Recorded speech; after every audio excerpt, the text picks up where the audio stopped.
Hi friends, how you all? I hope you all well at this time. Guys, आज का video होने वाला है एक बहुत ही इंटरेस्टिंग टॉपिक के ऊपर, और जो टॉपिक है वो है top 5 mutual fund option. India के अंदर ऐसे मल्टीपल लोग हैं जो इस टाइम पे इन्वेस्टमेंट करने का प्लान कर रहे हैं म्यूचुअल फंड एसआईपीज़ के अंदर। लेकिन बिफोर द इन्वेस्टमेंट मन में हमेशा एक ही डाउट होता है कि मैं जो फंड का सिलेक्शन इस टाइम पे करने जा रहा हूँ, ये फंड वाकई मेरे लिए पोटेंशियल आने टाइम में रखेगा कि नहीं रहेगा, रिटर्न में रिटर्न मुझे अच्छे मिलेंगे या नहीं मिलेंगे। ये सवाल हमेशा से हमारे डाउट में रहता है अगर हम as a first time investment करने जा रहे हैं, या हमें अगर इन्वेस्टमेंट का अगर इतना नॉलेज नहीं है तो। बट आज की इस वीडियो में आपका पूरा का पूरा डाउट क्लियर होने वाला है कि जो हम फंड इस टाइम पे परचेज करने जा रहे हैं वो हमारे लिए क्यों पोटेंशियल है, हमें इसमें इन्वेस्टमेंट क्यों करनी चाहिए।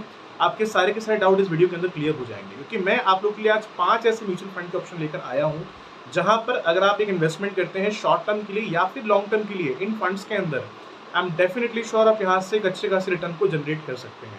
बट आपसे एक रिक्वेस्ट है, आप इस वीडियो को पूरी स्टार्टिंग से लेकर एंड तक जरूर देखना, ताकि जो भी इन्फॉर्मेशन मैं आपको बताना चाहता हूँ इन फंड्स के बारे में, उसका अपडेट आपको प्रॉपर तरीके से मिल सकेगा। इस बिकॉज अपने लाइफ का आप एक बेस्ट डिसीजन लेने जा रहे हैं, एक बहुत ही इंपॉर्टेंट डिसीजन लेने जा रहे हैं, तो उसको लेने के पहले एक बार प्लान को लर्न करिए, अंडरस्टैंड करिए, क्योंकि लर्न नहीं करेंगे तो अर्न नहीं करेंगे। तो लर्न करने के लिए आपको एटलीस्ट थोड़ा सा टाइम देना पड़ेगा इस वीडियो को, ताकि हम पूरा का पूरा अंडरस्टैंड कर सकें कि ये जो फंड है किस तरीके से काम करने वाला है, क्या फीचर इसमें है और आपके लिए वाकई पोटेंशियल आने टाइम में होगा कि नहीं होगा। तो आइए वीडियो को शुरू करते हैं। बिफोर द स्टार्ट आपसे रिक्वेस्ट, अगर आप वीडियो पे नए हैं तो please try to subscribe the channel and share this video with everyone, ताकि जो वीडियो आपके बनाते हैं रिगार्डिंग इन्वेस्टमेंट इंश्योरेंस उसका अपडेट आपको टाइमली बेसिस से मिलता रहे। तो मैंने गाइस पीपीटी ऑलरेडी क्रिएट करी है अपने लैपटॉप के अंदर, और इसी के माध्यम से अंडरस्टैंड करने वाले हैं कि ये फंड एक्चुअली में किस तरीके से आप लोग काम करने वाले हैं और आपको इसमें किस फॉर्म में इन्वेस्टमेंट करना चाहिए अगर आप इस टाइम पे इन्वेस्टमेंट करने का प्लान कर रहे हैं। तो पहला फंड यहाँ होने वाला है आईसीआईसीआई प्रूडेंशियल का इंफ्रास्ट्रक्चर फंड। अगर हम इसके रिटर्न की बात करें पिछले 3 साल के, 3 साल में इसका ऑन एन एवरेज जो रिटर्न आया है 43% का अब तक का रिटर्न इसने प्रोवाइड किया है। अगर हम इनमें 1 साल के रिटर्न की बात करें तो इनका 1 साल का रिटर्न है 66% का। मतलब आप 1 साल के रिटर्न की बात कर लो या 3 साल के रिटर्न की बात करो, लगभग काफ़ी शानदार रिटर्न दिए हैं इस फंड ने। अगर हम इसके ऑल मतलब सबसे लॉन्ग टर्म अगर रिटर्न की बात करें तो इसने 2013 से लेकर के 2024 अभी तक इसने रिटर्न प्रोवाइड किया है। ऑन एन एवरेज बेसिस पे इसने 18% तक का रिटर्न दिया है। मतलब कोविड के बाद क्या होता है ना, कई बार लोग बोलते हैं कि कोविड के बाद के रिटर्न्स तो चलो अच्छे आए ही हैं, मतलब किसी भी प्लान ने, यूलिप ने, म्यूचुअल फंड ने कोविड के बाद रिटर्न अच्छे दिए ही दिए, उसमें बहुत अच्छे रिटर्न्स नहीं कह सकते, क्योंकि कोविड के बाद तो मार्केट बढ़ा ही है। तो वो बात सही भी, अगर आप कोविड के बाद अगर देखोगे इस टाइम पे इंडिया के अंदर तो मार्केट ऑलरेडी ग्रो हुआ है। तो हम ये नहीं कह सकते कि आने वाले टाइम के अंदर भी वही रिटर्न रहेंगे जो पहले आ चुके हैं। बट येस, अगर आप किसी फंड का अगर आप लॉन्ग टर्म डेटा अगर निकाल लोगे कि मतलब नॉर्मल डेज में इसके रिटर्न्स क्या रहे हैं, तो 2013 से लेकर के अगर आप इसके रिटर्न अभी भी अगर आप निकालोगे तो मोटा मोटा इसने 18% रिटर्न दिया हुआ है। मतलब इसका long term and short term return दोनों ही आज के डेट में बेस्ट है। अगर हम इसमें दूसरे फंड की बात करें, दूसरा फंड आपके लिए होने वाला है एसबीआई का PSU direct plan growth fund. तो अगर आप इसके रिटर्न की बात करोगे तो इसने 1 साल के अंदर काफ़ी शानदार रिटर्न दिए हैं। मतलब ऑन एन एवरेज इसने 95% तक का रिटर्न दिया है। किसी ने आज से 1 साल पहले भी अगर यहाँ पे इन्वेस्टमेंट किया होगा तो उसने यहाँ से लगभग 95% का रिटर्न सिर्फ और सिर्फ 1 साल में जनरेट किया है। अगर हम इनके 3 साल के रिटर्न की बात करें तो ऑन एन एवरेज इसने 44% रिटर्न तक प्रोवाइड किया हुआ है। और वही अगर हम इसके ऑल अगर जब से 2013 से अगर हम इसके रिटर्न्स को चेक करते हैं, जब से फंड चल रहा है ऐसा आरएसआई अगर हम इसके रिटर्न निकालें तो इसने लगभग 12% का रिटर्न दिया है। 12.67 का रिटर्न इसने प्रोवाइड किया है जब से ये फंड अभी तक चल रहा है 2013 से लेकर के, क्योंकि एज एनएफओ 2013 में ही लॉन्च हुआ था और उस टाइम से लेकर के इसने अभी तक जो एवरेज रिटर्न दिया है वो लगभग 12.5% तक का रिटर्न अब तक प्रोवाइड किया हुआ है। तो अगर हम अनदर फंड की बात करें, इसमें दूसरा फंड होने वाला है आपका आदित्य बिरला का सनलाइफ पीएसयू इक्विटी फंड। ये फंड आज के डेट में बहुत डिमांड में है। हमारे ऐसे मल्टीपल फ्रेंड्स हैं इस चैनल पे जिन लोगों ने क्वेश्चन हमसे रेज किया था कुछ टाइम पहले कि आप इस फंड पे वीडियो बनाइए, क्योंकि इसकी अगर हम रिटर्न की बात करें तो इनके रिटर्न आज के डेट में सबसे हाई लेवल पे चल रहे हैं। मतलब अगर आप इनकी 1 साल की रिटर्न की अगर बात करें तो इसने 1 साल में 96% का रिटर्न दिया है। अभी मतलब हफ्ते 10 दिन पहले यही रिटर्न जो था लगभग 100% के आसपास शो कर रहा था, लेकिन थोड़ा सा मार्केट अभी डाउन गया था, उस कारण से इसका जो रिटर्न है अभी 96% का शो कर रहा है पिछले 1 साल का।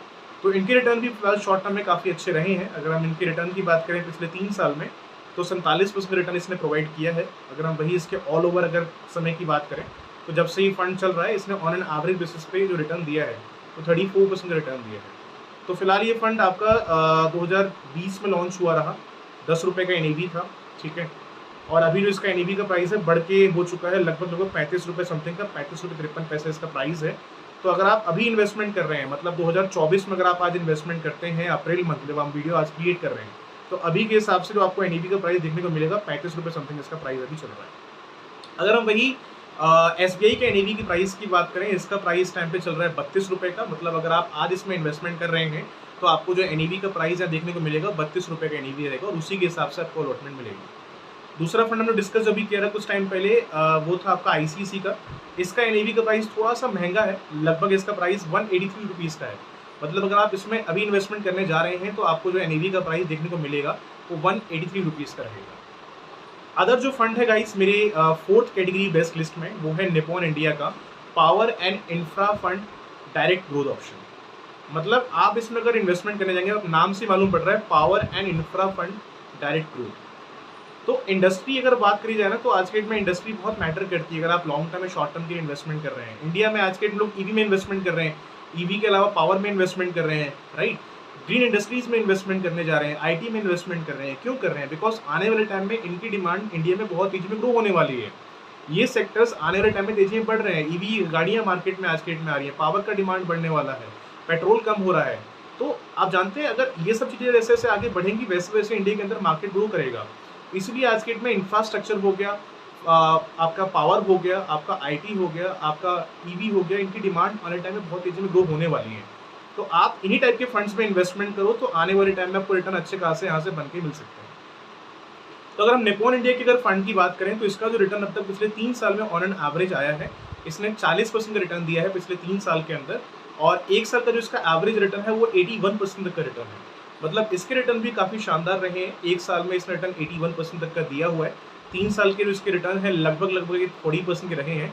और अगर हम इसके ऑल जब से ये फंड चल रहा है, अगर हम तब से अगर इसका रिटर्न अगर निकालते हैं तो इसने भी रिटर्न लगभग ठीक ठाक दिया है। 16.62% इसका रिटर्न अब तक मार्केट में आया हुआ है।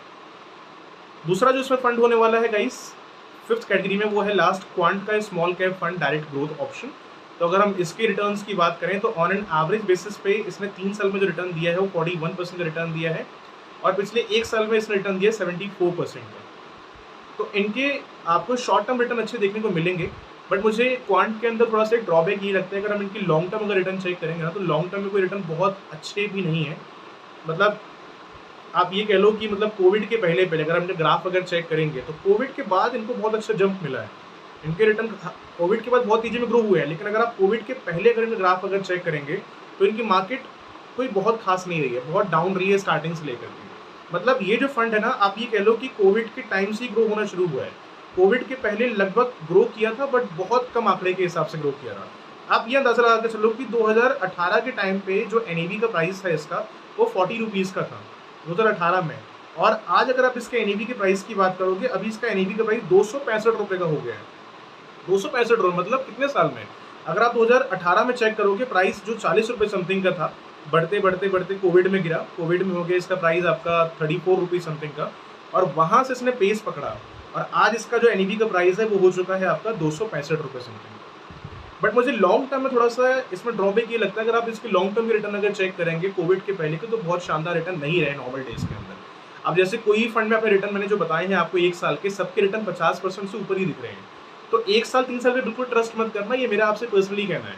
अगर आपको रिटर्न्स वाकई में अगर किसी फंड के अगर चेक करने हैं, अगर फंड पुराना है तो कोशिश करो कि आप उनका 5 साल पहले का डेटा आप चेक करें कि उसने क्या रिटर्न दिए हैं। अगर मोटा मोटा 15, 16, 13% भी रिटर्न अगर दिए हैं तो मतलब ठीक कह सकते हैं। मतलब लॉन्ग टर्म में अगर किसी ने 14-15% भी दे दिया है 10 साल 9 साल के अंदर, तो कोई वो फंड बेकार नहीं है, ठीक ठाक उसको कह सकते हैं। ठीक है, तो इसमें ये हमने रिटर्न्स की पहले बात करी। अब दूसरा डिस्कशन हम करने वाले हैं कि अब इसमें इन्वेस्टमेंट कितना होने वाला है। तो आईसीसी वाला जो फंड है उसमें इन्वेस्टमेंट रहेगा आपका मिनिमम 100 रुपीज़ का। जो आपका जो सेकंड फंड है इसमें एसबीआई का, उसमें इन्वेस्टमेंट होने वाला है 500 रुपये का मिनिमम। दूसरा जो फंड होने वाला है आपका आदित्य बिरला का, उसका मिनिमम जो इन्वेस्टमेंट है वो 100 रुपीज़ का है।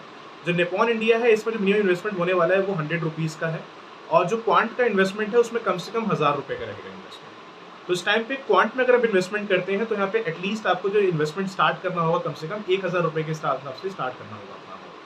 ठीक है, अपार्ट फ्रॉम दिस अगर हम यहाँ पे अगर बात करें इसमें अनदर फीचर की किस समय सेक्टर्स में कौन कौन से अवेलेबल है, कहाँ कहाँ पैसा आपका लगाया जा रहा है। तो right now they are investing your money in the biggest sector, जो कि आज के डेट में कंस्ट्रक्शन, फार्मास्यूटिकल, फाइनेंस, ऑटोमोबाइल से बिलोंग करते हैं सेक्टर्स। तो जितने भी इसमें सेक्टर है सारे के सारे सेक्टर परफॉर्मिंग सेक्टर है, जहाँ जहाँ पैसा ही आपका इन्वेस्ट कर रहे हैं।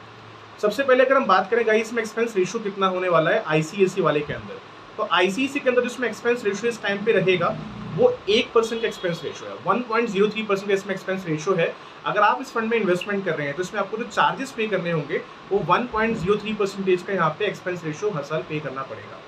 एग्जिट लोड यहाँ पे रहने वाला है 1% का। अगर आप विदिन 15 डेज में अपना पैसा अगर आप विड्रॉ कर लेते हैं तो यहाँ पर 1% का आपका रिडेम्पशन चार्ज लगेगा।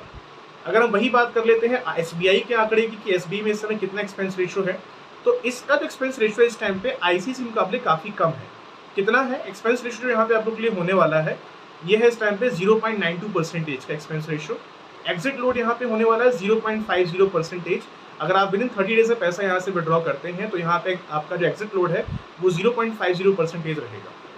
अगर हम दूसरे फंड की बात करें जो कि है आदित्य बिरला का, तो इसका भी एक्सपेंस रेशियो इस टाइम पे कोई बहुत ज़्यादा नहीं है, इसका भी इस टाइम पे एक्सपेंस रेशियो काफ़ी कम है और जो एक्सपेंस रेशियो है वो है 0.50% का और इसका जो एग्जिट लोड है वो है 1% का। मतलब अगर आप विदिन 30 डेज के अंदर पैसा अपना विड्रॉ करते हैं तो आपका यहाँ पे 1% का रिडम्पशन चार्ज रहेगा आदित्य बिरला वाले फंड के अंदर और जो एक्सपेंस रेशियो है 0.50% का रहेगा। दूसरा फंड है यहाँ पे आपका निपॉन इंडिया का। अगर हम इसके एक्सपेंस रेशियो की इस टाइम पे बात करें तो ऑन एन एवरेज बेसिस पे इसका जो भी एक्सपेंस रेशियो कंपनी ले रही है आपसे वो 1.19% का है, मतलब थोड़ा सा हाई कह सकते हैं पिछले आदित्य बिरला और एसबीआई के मुकाबले में।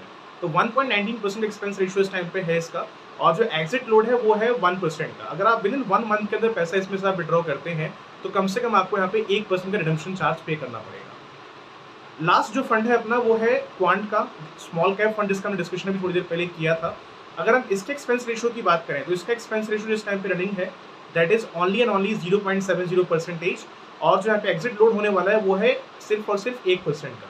अगर आप विदिन 1 ईयर में निकालते हैं पैसा तो मतलब अगर आप 1 साल के अंदर अपना पैसा विड्रॉ कर रहे हैं तो यहाँ पे जो एग्जिट लोड होगा वो 1% का रहेगा। जो हम गाइस जो एग्जिट लोड में कंडीशन है बता दूं मैं आपको, जब आपको अलॉटमेंट मिलता है ना, मान लो आपने आज इन्वेस्टमेंट किया, कल आपको अलॉटमेंट मिला, तो अलॉटमेंट से लेकर के वो टाइम पीरियड है, मैंने किसी फंड में 15 दिन बताया, कहीं 30 दिन बताया, कहीं 1 साल बताया है, तो अलॉटमेंट से लेकर के वो टाइम पीरियड बता रहा हूँ। तो अगर आप उस ड्यूरेशन के बीच में अगर आप पैसा निकाल रहे हैं तो वो उसमें रिडम्पशन चार्जेस आपके लग रहे हैं जो मैंने आपको बताया हर फंड के माध्यम से। ठीक है, तो गाइज आई होप ये जो चीज़ें हैं मैंने आपको बताई हैं थोड़ी बहुत इस फंड के बारे में, बेसिक डेटा ये आपको क्लियर होगा। बाकी कंपनी का जो डेटा है इसमें कंपनी कौन कौन सी है, कहाँ कहाँ पैसा आपका लगाया जा रहा है, प्रॉपर तरीके से एक बार आप इसे अंडरस्टैंड करिएगा, क्योंकि अगर मैं पूरी कंपनी के बारे में अगर आपको इन्फॉर्मेशन दूंगा ये वीडियो 1 घंटे का हो जाएगा एंड मैं भी जानता हूँ कि 1 घंटे का वीडियो आप भी देखना पसंद नहीं करोगे। तो मैंने कुछ जो बेसिक इन्फॉर्मेशन इन फंड के बारे में आपको बताई हैं जो इस टाइम पे टॉप 5 ऑप्शन में इस समय आपके लिए रन कर रहे हैं। बट बिफोर द इन्वेस्टमेंट एक बार आप इनके डॉक्यूमेंट्स को पढ़ लेना, अंडरस्टैंड कर लेना। फिर भी कोई डाउट एंड क्वेरी अगर माइंड में रहते हैं regarding this fund, you can raise the question comment box, I try to give the answer as soon as possible. And आपसे एक रिक्वेस्ट और है कि एक बार उनका टैक्स वाला जो ऑप्शन है ना STCG का और LTCG का, उनको ही पढ़ लीजिएगा, बिकॉज आज के टाइम मैक्सिमम लोग हैं इन्वेस्टमेंट करने के पहले उनको टैक्स का नॉलेज नहीं होता है कि उनका टैक्स कितना कटने वाला है मेच्योरिटी के टाइम पे। तो इन सारे फंड्स के अंदर LTCG भी है और STCG भी है, long term capital gain tax and short term capital gain tax. मतलब कैसे लगता है, कितना लगता है, मतलब short term capital gain tax 15% लगता है, लॉन्ग टर्म लगता है 10% का। उसके पीछे भी कंडीशन होती है कि अमाउंट आपका अगर मान लो इतने से अगर ग्रो कर गया, 1 लाख से अगर मान लो प्रॉफिट अगर इंक्रीज हो गया आपका एक फाइनेंशियल ईयर के अंदर तो लगता है। तो मैंने उस वीडियो ऑलरेडी क्रिएट किया, अगर मैं सारी इन्फॉर्मेशन अगर इस वीडियो में देता हूँ वीडियो बहुत लंबी हो जाएगी। तो बिफोर द इन्वेस्टमेंट आप टैक्स वाले क्रेडिट को एक बार पढ़ लेना। फिर भी क्वेश्चन अगर माइंड में रहते हैं regarding the tax option also, you can raise the question comment box, I try to give the answer as soon as possible. तो आई होप गाइस ये वीडियो आपको काफी हेल्पफुल रहा होगा। फिर भी क्वेरीज अगर माइंड में रहते हैं regarding this fund, you raise the question comment box, I try to give the answer as soon as possible. तो मिलते हैं नेक्स्ट वीडियो के अंदर गाइस, तब तक के लिए हैव अ नाइस डे।